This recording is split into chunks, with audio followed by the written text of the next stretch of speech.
if it would. Perfect. And then Iris, go ahead. Good afternoon, everyone. Good afternoon, Dr. Hannah. I'll be hosting this session. It is my pleasure to welcome you today to today's seminar on public health issues. My name is Iris, and I'll be chairing this session. We are honored to have Dr. Emma Hannay with us today. Dr. Hannay is a renowned medical doctor and a global health strategist specializing in health systems delivery. She has contributed to health reforms in Pakistan and improved immunization programs in Gavi countries. Dr. Hannah also worked at UNITAID, expanding access to medicines and diagnostics for HIV, TB, and malaria. Additionally, she has experience with McKinsey and Company and FIND on hepatitis C treatment strategies, holding a medical degree from the University of Auckland, a Master of Public Health from Harvard, and as of 2023, a PhD in Public Health from John Hopkins University. Dr. Hannay is committed to lifelong learning in her field. Before we get started, a few housekeeping notes. Please keep your microphones muted during the presentation to avoid the background noise. Feel free to drop your questions in the chat or use the raise hand feature during the question and answer session at the end. Without further ado, please join me in welcoming Dr. Hannay. Dr. Hannay, the floor is yours.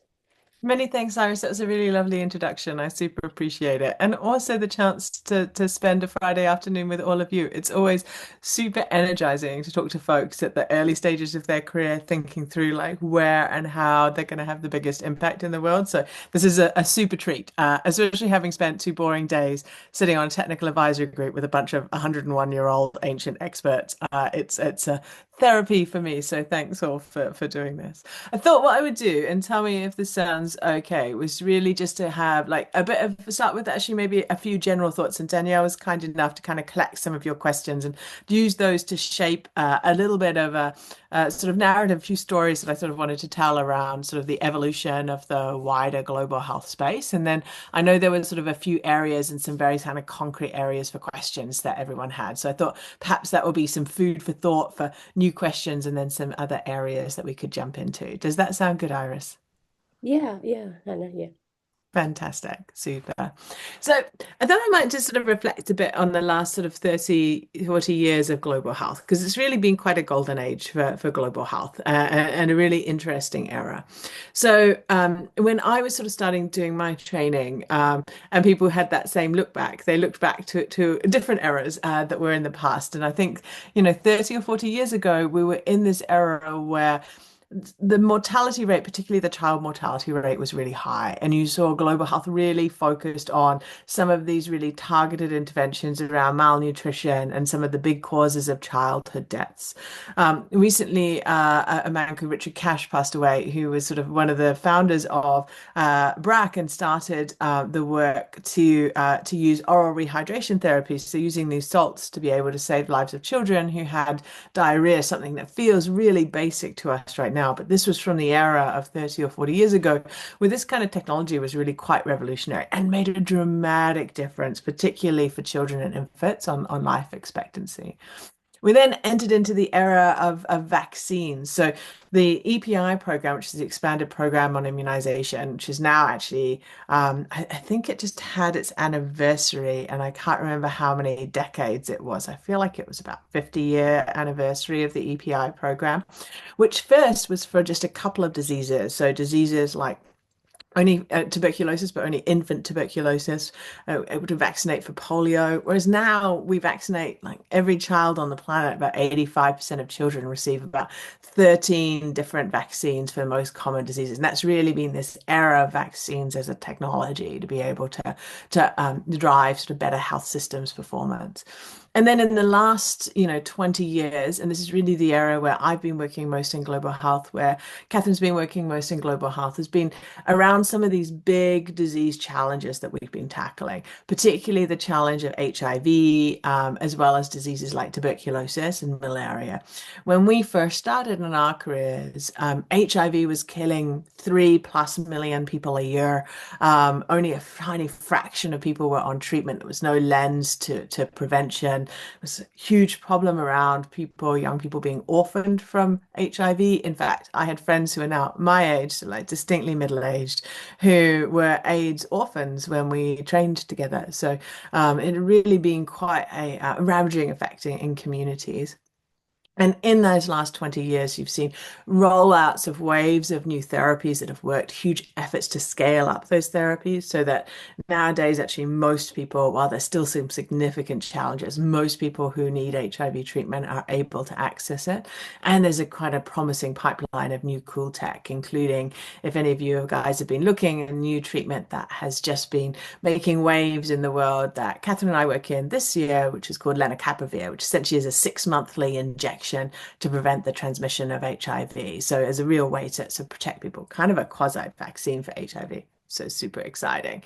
That's just a wildly different world than where HIV was 20 years ago, where, for example, in Uganda, before the 6 o'clock news, every night they had a minute of just drum beats for the deaths that they had had that day from HIV in the country. So we're in a wildly different place. Well, if you look forward actually to the problems we're tackling now and for what will be the early career for all of you, we're actually facing a different wave. So in some ways, those previous eras, the problems were huge, but we understood them. And we're entering a new era in some of the biggest challenges that we're facing in global health. Largely, actually, we've learned a lot from those successes, and the challenges in some ways keep getting bigger as you've been successful. So we've been by and large successful in HIV, by and large successful in vaccines, by and large successful in some of these areas like oral rehydration therapy and childhood deaths. But now we're seeing these quite wicked problems is the term that they like to use for it. And I think that's a really cool expression for it. And a number of you actually referred to these in some of the questions that you raised through Danielle. And actually wicked problems, which is a term that kind of comes from business and from policy, but applies really well for these, is really nice. They tend to be really multi-sectoral. So if you think about problems like climate and health, then actually most of that is in sectors outside health. So it brings new challenges for hyper-technical global health people about how they collaborate across sectors, how they use new tools like political influencing that they might not be used to using.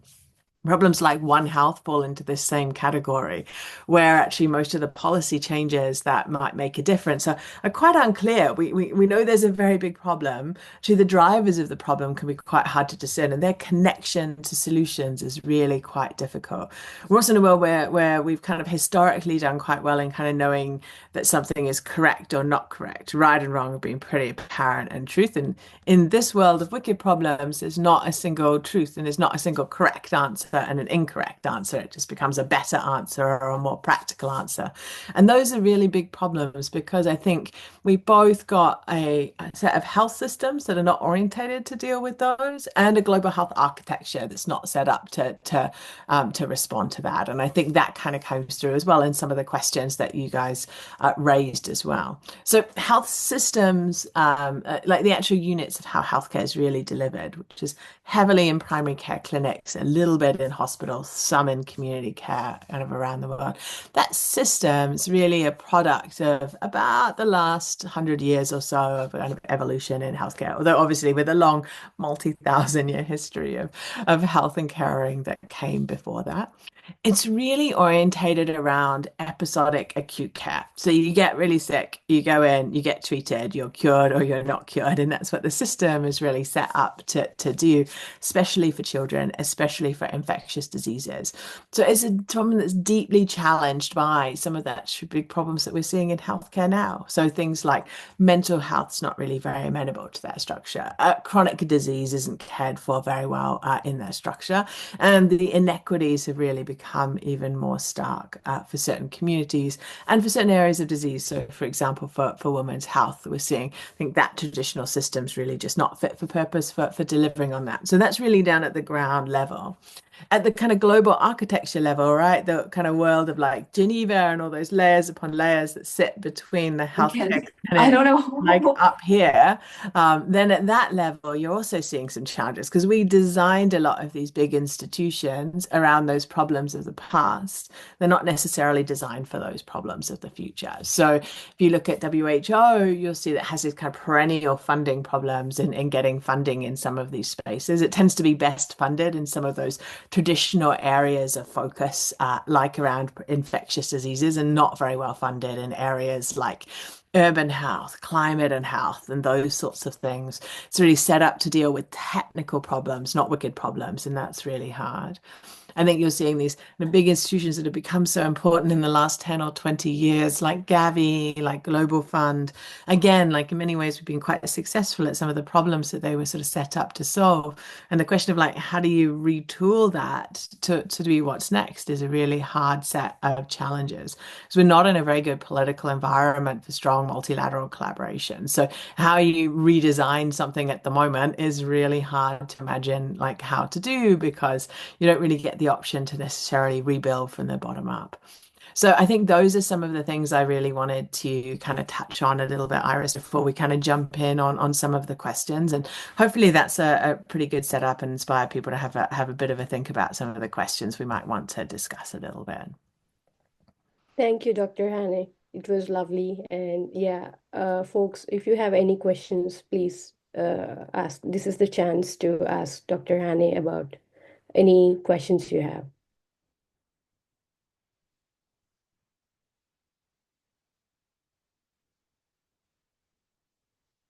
Emma, I was hoping you could also give us a bit of maybe a history about your career path and why you chose to do different things. I was wondering also why you decided to pursue a PhD, because I didn't even know you had gotten your PhD until Mom told me. So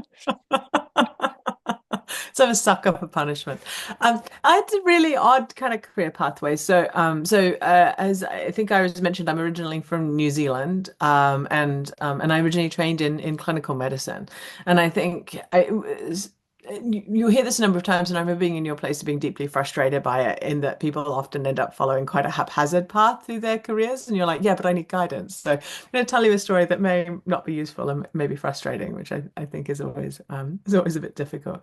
I was really interested in public health, and I felt really connected through some public health topics. In New Zealand, public health was quite traditionally taught, so it was a lot of like epidemiology. It was an awful lot of like, restaurant food safety stuff. But there was really interesting work that was going on in public health in the States. And that's what drove me to then apply to go do my master's in public health there, because I thought it's going to be some interesting things that I can kind of learn from over there.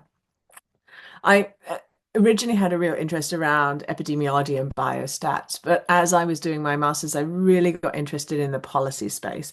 And I realized that there was a toolkit of things that I didn't know how to do, because medical school is very good at teaching you how to use a stethoscope. It actually doesn't teach you much about policy, communication, leadership, oh, it does sometimes indirectly, but not directly. And so that's what really led me to then go and work a number of years for McKinsey and Company out of Dubai, because at the time they were doing really interesting health systems work out of the Middle East, where a lot of countries had suddenly come into these huge windfalls from petrochemical money, and had these very rickety historical health systems, and were looking at really rebuilding and reimagining those. So it was quite an interesting time to be engaged in that space out of Dubai, and then transferred to Washington, D.C. to really similar work, but more in the global health space.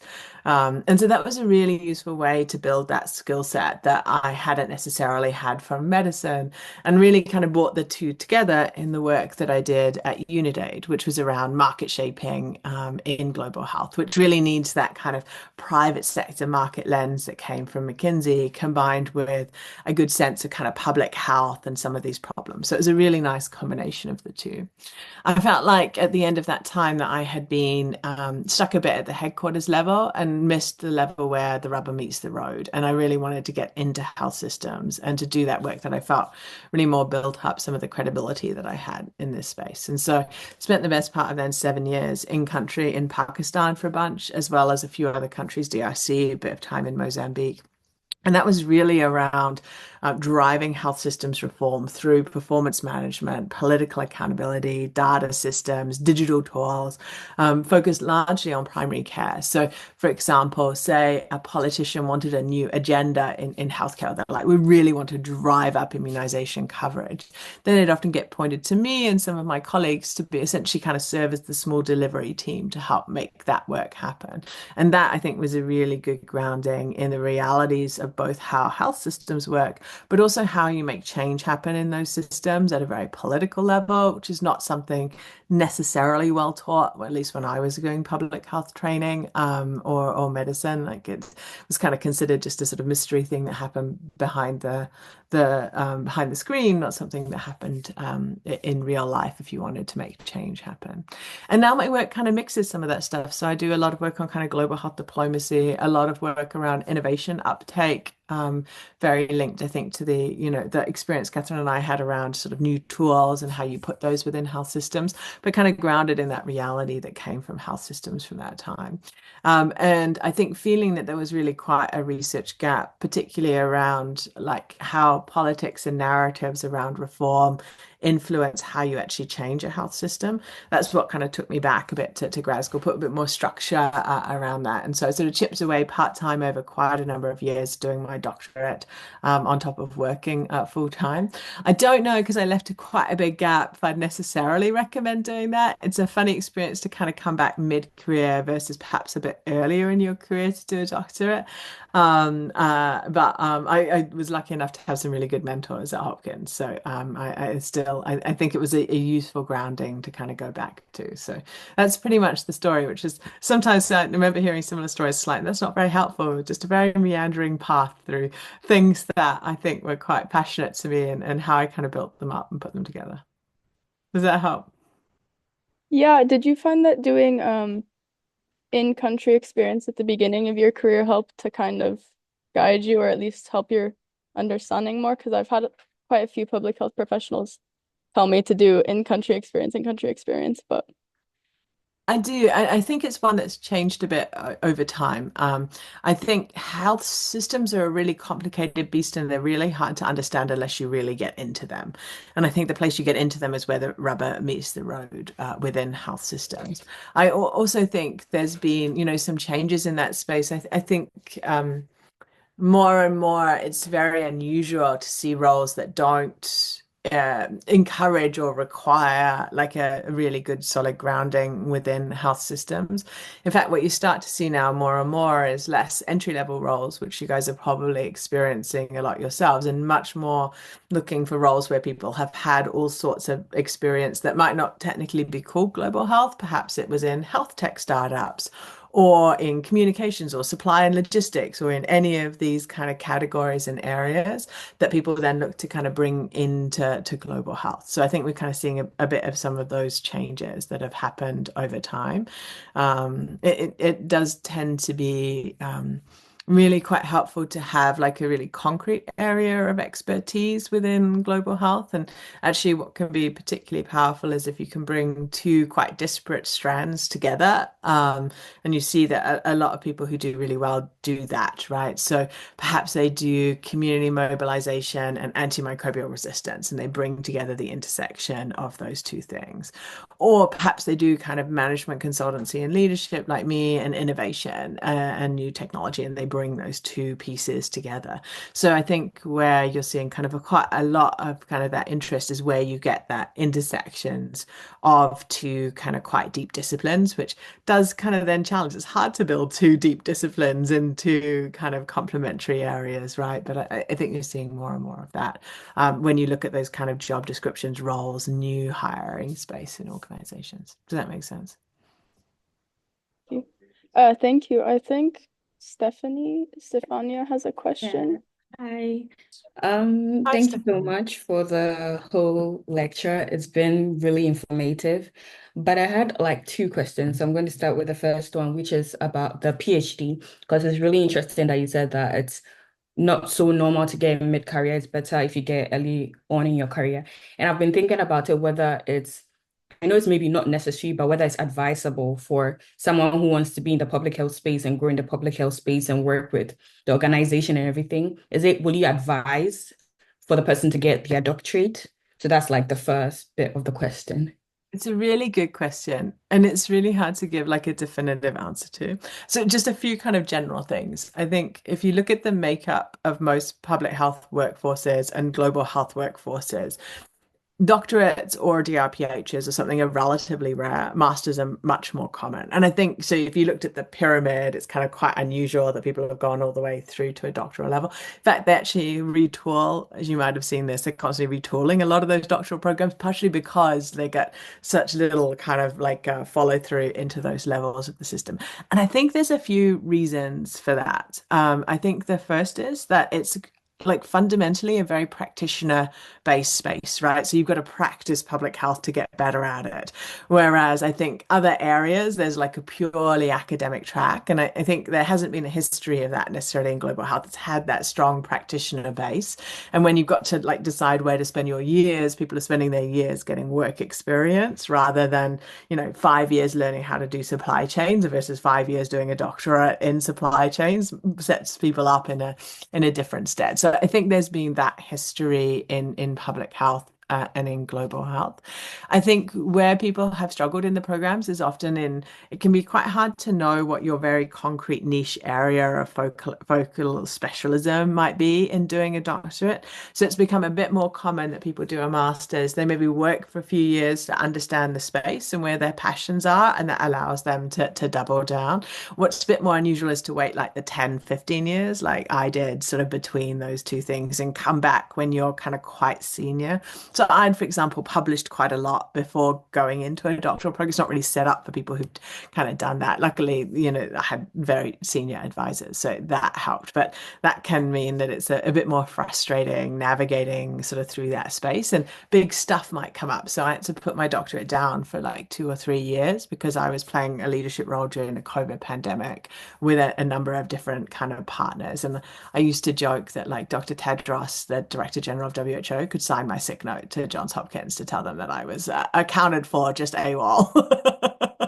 So, I mean, the programs kind of know that, at least some of them. So I think that's some general sort of statements. I think there is this strong kind of practitioner base to it. That said, I think, there's a few areas within global health where you see a few more doctoral degrees. So very technical things like around data science and epi and some of these areas.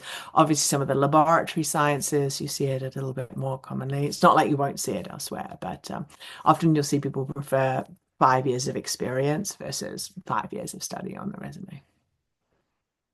That's half your question, Stefania. Is that a helpful answer? It's a very Yeah. non-academic answer. You're going to don't tell your professors. They'll be like, that woman, I can't believe she said that out loud.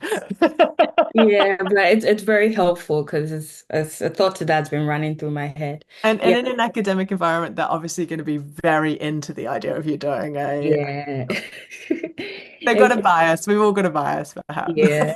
So the second question is about so right now in our state we are studying our masters. What advice would you give to someone that right after the masters, maybe the person wants to work with in these NGOs and etc. Like how would the person get into that space? What should the person start doing? How should the person apply?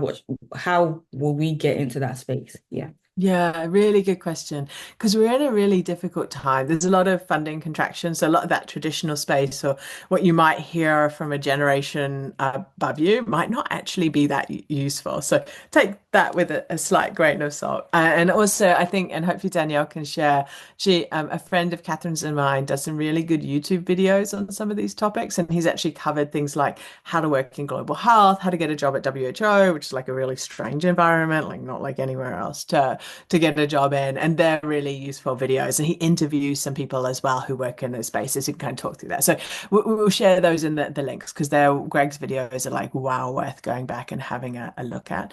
I'd say in general, when you think about kind of creating that career path, often people get quite hung up on the brand names, like the organizational name relationship. My experience, actually, the roles that you have and what you're responsible for is more important than the brand name of the organizational place that you work in.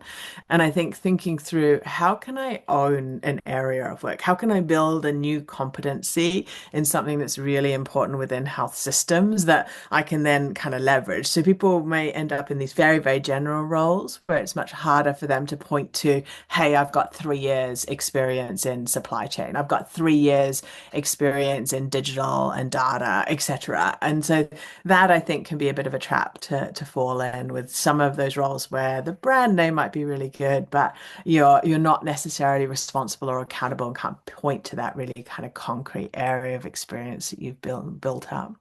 It's also, as we've sort of touched on, and I covered this a little bit with Danielle, I at least think like having experience within health systems is really important. And it tends to be earlier in your career is a really good, it becomes harder once you kind of get stuck in a particular geography with family and kids. And so sometimes people have more flexibility, not everybody, but some people have more flexibility to do that kind of stuff earlier in their career. It can also be quite a good opportunity to have a wide range of exposures. You are also seeing, like, I think more and more interesting opportunities that were different than, when I came through 15, 20 years ago. So, for example, I think there's a lot of really cool startups that are working in the kind of global health space that just weren't there 15, 20 years ago. A lot of folks who are working on things like pharmacy chains, private sector delivery, direct to consumer routes for various technologies. I think these are all really cool experiences to get, and maybe to be able to use that opportunity kind of coming out of grad school to be able to kind of build up, because they're certainly becoming more important as a lot of, especially developing countries, health systems mature. They've been looking a lot towards some of these social health insurance type models as a way to expand care. And that's become really quite common, right? So you're seeing even countries that are struggling financially at the moment. For example, Kenya put through a whole bunch of new policies to like increase the breadth of their mandatory health insurance that employers pay at the same time as they have fiscal tightness, right? So normally health and expenditure and the general economy expand or contract at the same time. It's unusual for them to move against the tide. And so those, I think, are just all signs about how important some of those models are starting to get. Does that make sense? Yeah, it does. It totally makes sense. Thank you so much because I really like the advice on we shouldn't be stuck on the names. We can get even the upcoming ones and just think of the role you're doing so you can leverage it. It's something I really have to think about. So thank you so much for that. You. Yeah, exactly. And that kind of content ownership of stuff, right? Because actually, a lot of those brand name junior roles, it can kind of be a bit party planning, like you're just pulling together meetings. A lot of pulling together meetings, which maybe the space you're really interested in, but it also may kind of lack that, like, hey, 3 years, right where the rubber meets the road, I did a supply chain for 10 clinics, something that's really concrete, right? Yeah. And well, I have more questions since no one asked. Um, Back to the PhD route and trying to combine it with the practical um, route.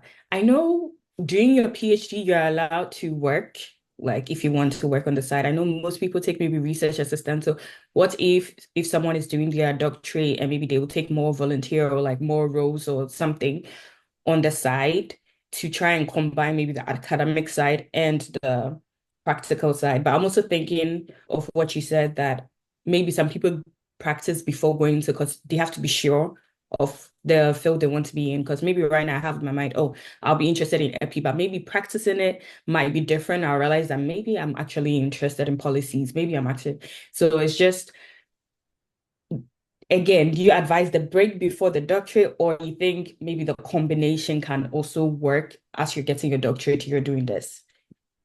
It's a really good question. I think there's not one perfect answer, but I'd say if you're not sure, have a singular passion, like filling the gap by going into a doctoral program is a bad idea. Yeah. Because you'd be better off filling that gap, not acquiring debt, right? You'd be better off filling that gap, getting paid to do an actual job and discovering whether somewhere was of interest to you. There's all sorts of different makeups of doctoral programs, and each school makes them up differently and has different sort of requirements. So, for example, there's a reason I didn't go back to my alma mater. I did my master's at Harvard, but I didn't go back to Harvard to do a doctorate because they require residency in Boston. And I was like, I don't want to move to Boston for 5 years. I also don't want to take a full-time break from my career to do this research. Hopkins had just retooled their DRPH program, their doctorate in public health, which is what I did as a program, to allow for for part-time, largely remote programming, and that was what was really important to me, as well as having, a really strong school for health systems and for some of the kind of politics. They'd hired a number of new faculty that had an interest in politics. So those are just illustratively some of the drivers for me. I've had other friends who very pragmatically are like, this is where I can get reimbursed. Like, this is where I can get, someone can cover some of the subsidies of these costs, or this is where there's an advisor who can help me do the research that I sort of really want to do. So I think it's a question of kind of figuring out what those questions are, knowing that like all of these programs look a little bit different in their costs, in how they're structured, in like in-person and residency requirements to be able to kind of make them fit. And obviously US, UK programs also look different. US programs have a lot more taught components. UK programs are a lot less taught. I help supervise a student at LSHTM, so that's been a bit of a learning for me actually. Like I've weirdly never been in the UK system, so I had to learn a little bit more about how those sort of systems and programs work. And if I think a bit about her experience in that program, I think a lot of it comes down to like how much you're passionate about the content area and can connect through to a good kind of sort of core, both your advisor but other core faculty who are passionate about that.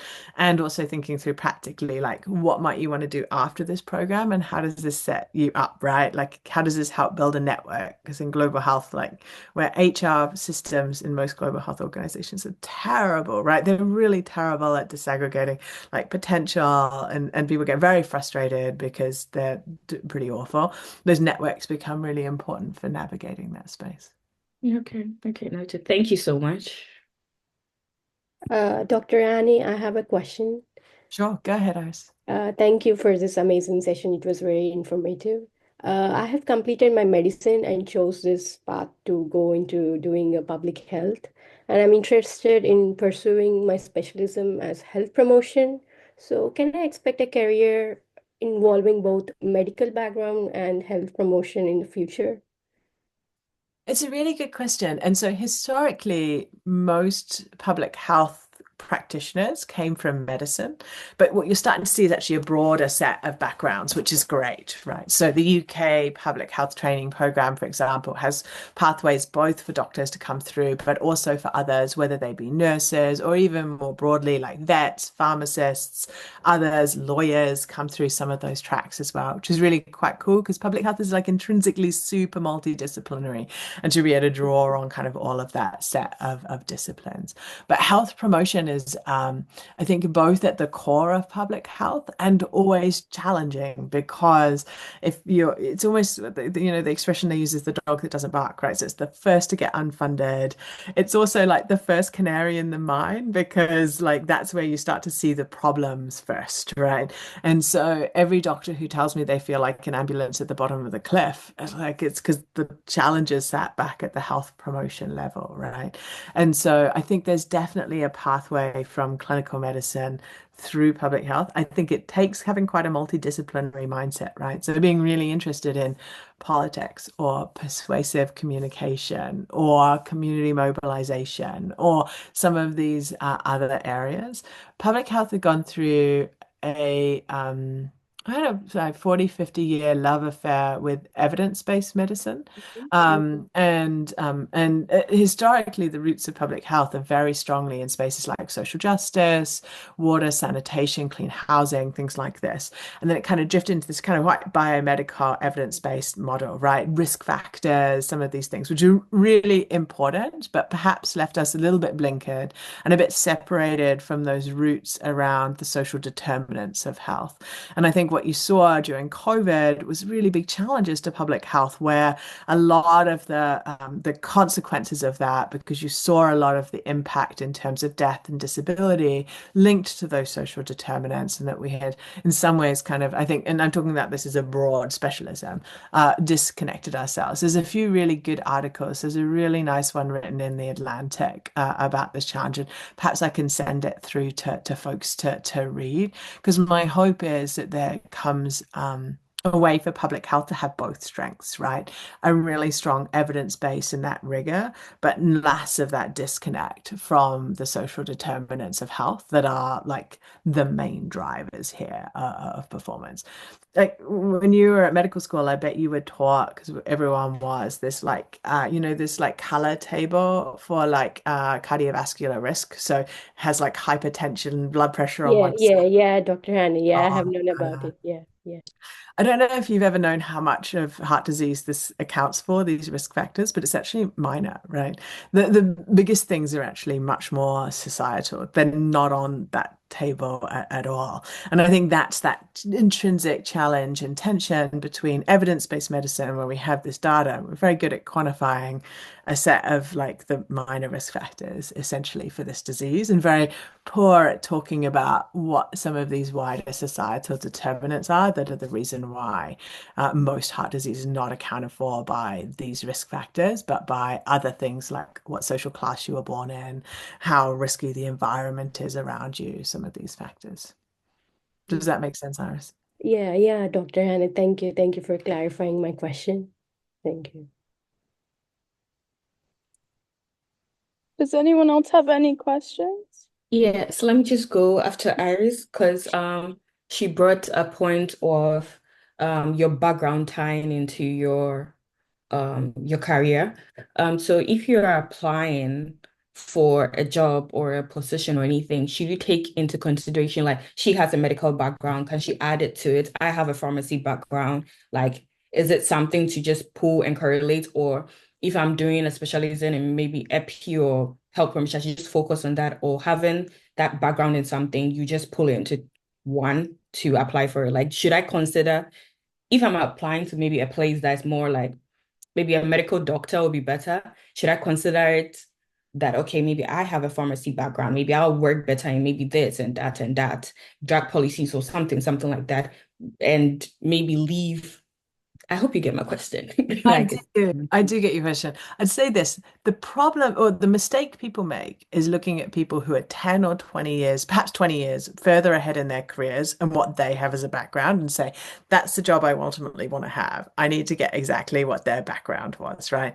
And I had friends who studied public health with me, hadn't yet done medicine, who were like, I eventually want to be a leader in public health and global health. I have to go back to medical school, which would have been completely pointless for 4 years, right? For them to never work clinically in that space. And it's a mistake to look at people who are that generation ahead, because that was what was required 20 years ago to move along those pathways. And I think that's really changed now a lot, right? And so a better comparison is to have a look at your peers or those within a few years age of where you are. And you say, hey, they look like they're on a really good track. What are the kind of backgrounds and experiences they have? And I think what you see is a much wider set of backgrounds and skill sets that are going through. I particularly think with clinical medicine, which is really important if you want to practice clinically, but if you don't want to practice clinically, like is a pretty intensive pathway to get to the same place. In particular, I've seen this. So the generation above Catherine and I like are pretty much 100% doctors, right? So if you looked at the leadership across all of those global health organizations, they're almost entirely doctors. By the time you drop down to our generation, that's already changed, right? I would say it's probably about 40% doctors. And when I look down to those who are perhaps a step below me, but are like sort of, on a really strong pathway, it's even lower again. I don't think it's disappearing. I think it's just a tribute to the complex nature of those problems that are getting solved, and the wide variety of skill sets that are needed in order to solve it. So that's a general thing. I think there's a very practical thing here, which is around going where feels comfortable, where supporting that evolution and change. So some schools tend to be pretty old school. And there, if there's still a preference that's being given for doctors and others, you might not enjoy it and it might not thrive, right? They will eventually change, but you don't have to be the one that drags them kicking and screaming. Leave that to themselves, right? And so I think looking for places where you can feel at home in this quite complex space is also really important. Does that make sense, Stefania? yeah, it really, really does. Thank you so much. I was wondering if you had any thoughts on how the current system could kind of be adapted to target some of these more complex systems like mental health and what was it, chronic diseases that don't necessarily fit into it, because quite a few people were interested in those fields. Yeah, it's a really good question. It's really hard to rebuild these quite complex systems. And I think you see that, right? So if you look at the UK policy, what you see with Wes Streeting making a lot of announcements, very much focused in essentially this problem to say, we're really focused on hospitals. We really need to be focused much more on chronic care and community care. That's where the big costs are, both directly to the health system and indirectly in terms of people out of work, early lives lost, like impact on like sort of general kind of society. And like this health system's like the very traditional model isn't set up well. It's kind of moving, kind of kicking and screaming into something else. I think where you're seeing some of the coolest innovation is in some of those areas which are both big public health problems and the system fails to respond. So, and a lot of them are coming from outside the public sector system and in the private sector systems. And not all of them are necessarily new innovation in that space tends to kind of go to those who have the best access first, but you actually are seeing, I think, some real disruption in that space. So, for example, I mean, systems you guys might know, like if you think about BetterHelp, as a way to access therapy like online and remotely. That is responding to a gap in a lot of these health systems where accessing therapy in a timely, private way that people feel that they can just was not there. And so you've got these kind of startups starting to fill that gap. One of the ones that I think is super cool is that a few years ago there was a startup that started, which is the first new French health insurance company. It's called Alan, in about 40 years, and Alan is cool. And I might send you perhaps some links. They're in actually, are they in French? Or they're in English. They kind of do Franglish, so they're in a bit of both. And they started obviously as an insurance company, and they insure a bunch of tech people. They actually insure the French Parliament and a whole bunch. They have about 4 or 5 people insured 4 or 5 million people insured in like 4 or 5 different countries, largely Europe, but I think they just started in Canada. But what's interesting is actually the technology component that goes along with their health insurance product. And that's really them responding to customers. So they have a really simple app portals to be able to access therapy, physiotherapy, and other care quite directly via their apps. They even have AI augmented health advice. So if you have a health problem, you can get an immediate answer from the AI that then you get a message to say the doctor is going to verify this within the next 20 minutes, and then it's seen and cleared by a doctor. So they're kind of really pairing these things. I think it's some of the kind of cutting edge of this kind of thinking. So I think those are some of the really good ideas. They're kind of swimming against a bit of a tide, right? There's a big system to try to change, but these are at least some bright spots of what can work. Very interesting. Oh, no, Noah has a question. Feel free to ask. Thank you. And thank you, Doctor. So I am a student in the global health program right now, and I sometimes feel that my interests are like very broad. For example, one of my final projects is about polio, while other is about the soda or the sugar sweetened beverages tax. So my question is about like this debate between super specialization and like generalization. From your experience in global health, like what is more valued? Maybe being like a super expert in one area, or maybe having the ability to adapt to different fields. Thank you. The answer might be unsatisfying, which is kind of both. So you have something that Catherine and I joke is kind of called the shiny ball problem, right? Which is that everything looks like a really attractive shiny ball, and it's really hard to be like, which of these shiny balls? They're all cool. Like all of them feel passionate. Like which ones do we pursue? Management consultants have kind of probably the best part. They talk about having the 30-second elevator pitch about yourself, which doesn't have to be the perfect story for your whole career. It just has to be the thing, like the story that makes coherent sense around what you want to do now. And the idea is if you're doing some work and you get in the elevator, and then let's say like Peter Sands or Dr. Tedros or some leader in the global health space gets in the elevator with you, and they're going up to the 10th floor like you, and they turn to you and they say, so tell me about yourself, what you're interested in. What's that 30-second elevator version? And it changes all the time, but it's quite useful to have when everything is really important. And the reason I say both are important is I think having an area of expertise that you can point to is really important. And that takes quite a lift in global health, right? It takes quite some time. Say, if you wanted to be an expert in digital systems, several years of work in that space, being able to point to products that you were involved in. At the same time, flexibility is valued, right? The ability to take inspiration from a whole lot of different areas and kind of apply them, perhaps to bring two areas together. So that's why the slightly unsatisfying answer is kind of both. But yeah, I would say yeah, the shiny ball problem is very familiar to me, having also spent chunks of my career in different things that really interested me over time. And a lot of my story is actually the ability to kind of combine those. So the ability to work at a kind of global level around the innovation pipeline, but grounded in the realities of health systems, having done chunks of my career in both.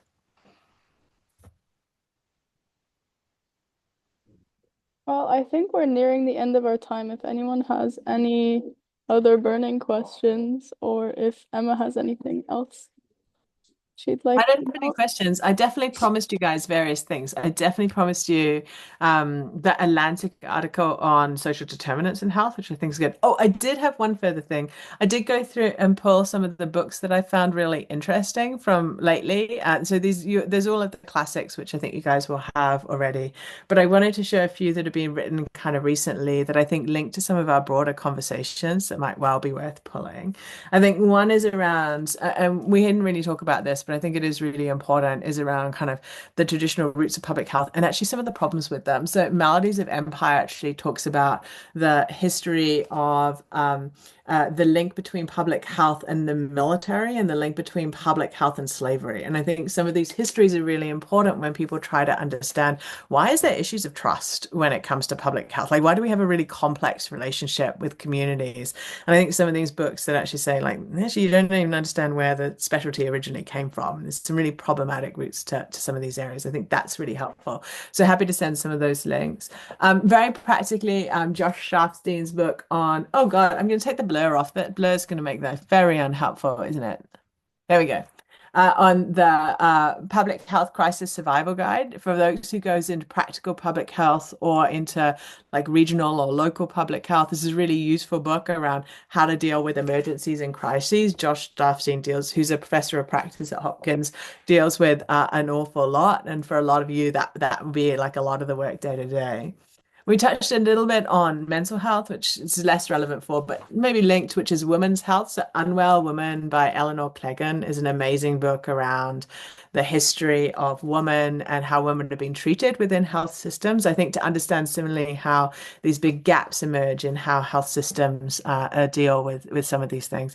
And also, this is not a new book actually, but as he passed away really quite recently, I think the person who really wrote the most and really pushed the most on moving from just this evidence-based biomedical model to really embrace public health history around social determinants is Paul Farmer.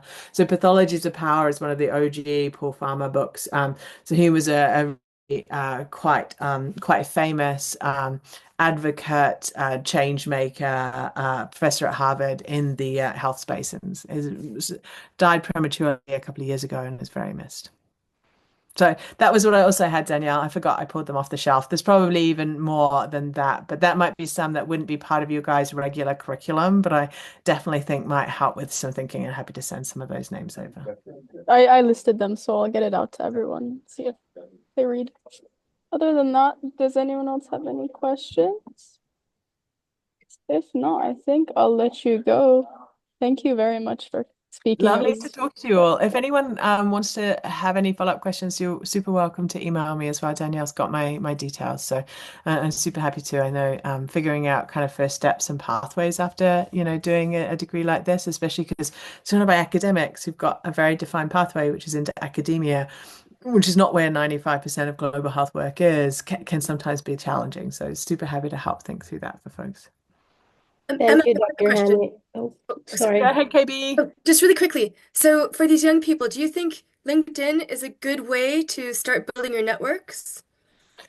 That's a very good question. I would start with, so I think LinkedIn is one very good way. I think looking to put like public health events to kind of engage in where there might be like network building.